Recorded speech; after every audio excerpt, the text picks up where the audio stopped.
9. Il est 7h39 sur Europe 1. Un autre discours pour répondre à la crise sanitaire et économique. Prendre la main, ne pas subir l'épidémie en provoquant un confinement du pays. Du 1er au 20 décembre, ainsi préserver les fêtes de fin d'année. Mon invitée est autrice d'un traité d'économie utile pour des temps difficiles aux éditions du Seuil. La prix Nobel d'économie 2019, Esther Duflo. Le tête-à-tête. Mathieu Béliard. Bonjour Esther Duflo. Bonjour. Vous n'aviez pas pris la parole depuis la publication de cette tribune que vous co-signez. Il faut décréter un confinement de l'Avent pour sauver Noël. C'est donc votre proposition. Que l'on comprenne bien, il ne s'agit pas simplement de sauver Noël, mais de reprendre le contrôle. Exactement. Là, aujourd'hui, comme on l'avait vu, on attend des annonces aujourd'hui. Les gens ont beaucoup de mal à faire leurs prévisions. Dans votre reportage, on voyait les restaurateurs essayer de savoir s'ils pourraient être ouverts demain ou pas.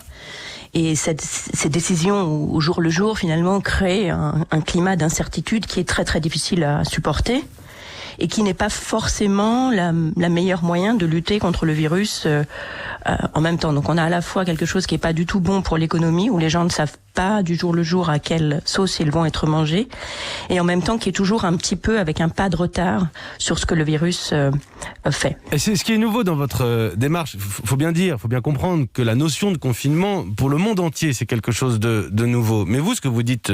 basé sur l'expérience du printemps, c'est qu'on peut reprendre le contrôle et donc l'organiser, peut-être raccourcir certaines vacances, en rallonger d'autres, organiser l'économie pour amortir le choc.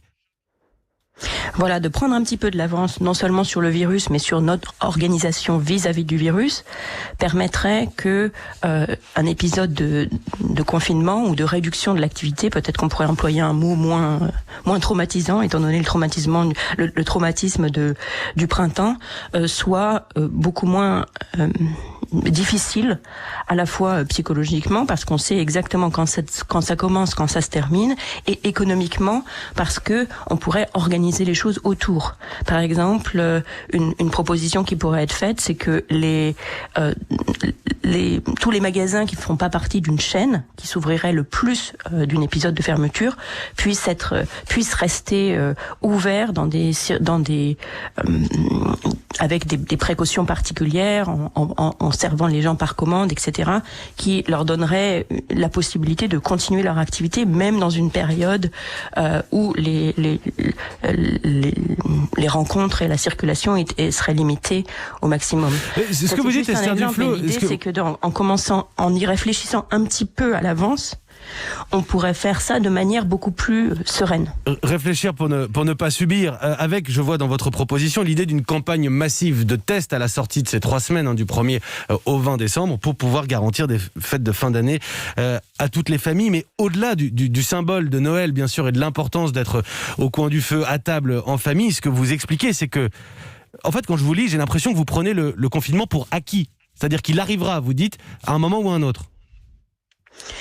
J'espère vraiment avoir tort.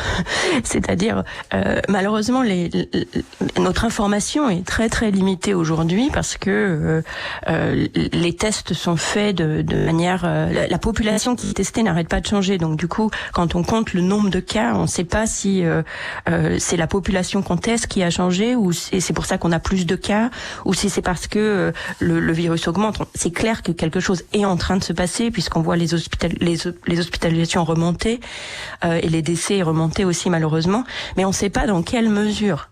Et ça c'est vraiment très très regrettable après 6 mois d'épidémie qu'on n'ait pas une manière systématique, une jauge régulière de où on en est sur l'épidémie.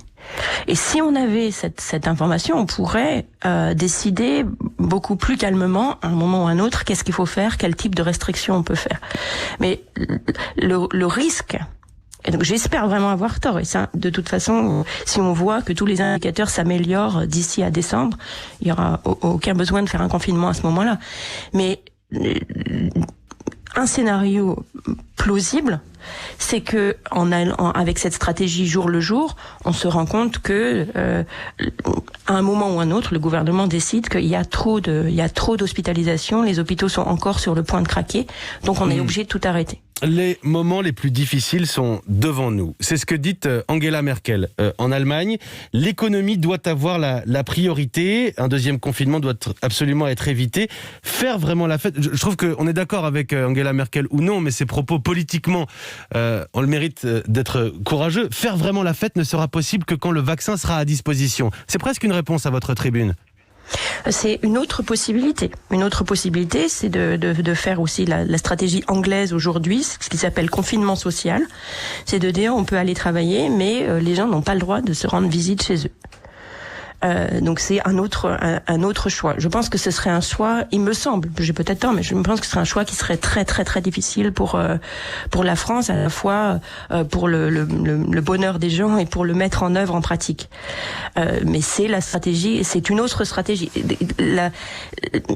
Malheureusement, on est dans une situation où pour éviter le passage de l'épidémie des générations jeunes qui n'en souffrent pas trop aux générations plus âgées et aux malades chroniques, etc., qui en souffrent beaucoup plus, il faut faire un choix. Donc soit on arrive à les séparer, donc par exemple en disant aux gens qu'ils n'ont pas le droit de se rendre visite chez eux, soit on se dit que c'est très difficile, et à un moment, dans ce cas-là, il faudra mettre un stop à l'épidémie avant qu'elle bascule. Et le risque, ce serait de ne pas y penser à l'avance et qu'on se rend compte le 1er janvier que ce basculement a eu lieu. Esther Duflo, quelques mots tout de même du contexte économique et social. Vous plaidez pour plus de dettes. Vous dites les taux d'intérêt sont bas, les États doivent s'endetter pour pouvoir réduire les inégalités, pour pouvoir aider les ménages les plus défavorisés.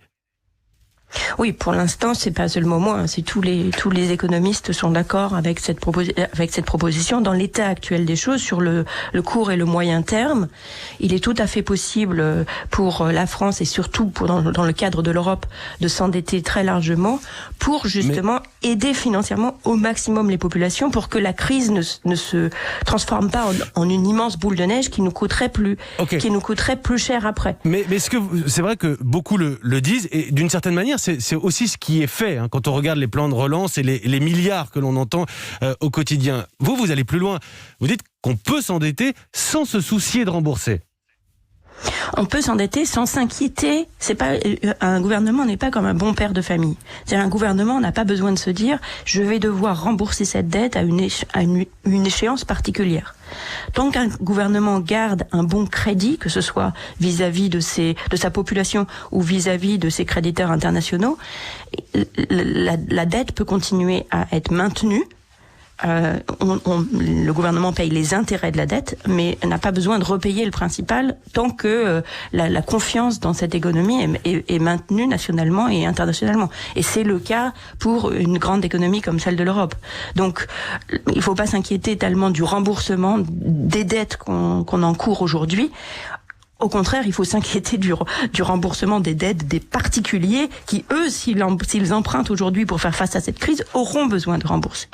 Donc c'est là que le gouvernement doit intervenir massivement, en particulier si on demande d'autres sacrifices, à la fois aux restaurateurs parisiens ou de manière plus générale dans la population. Merci Esther Duflo. Merci. Je conseille votre traité d'économie utile pour des temps difficiles aux éditions du Seuil, la prix Nobel d'économie 2019. Esther Duflo était l'invitée du Tête à Tête Europe Matin. Il est 7h48.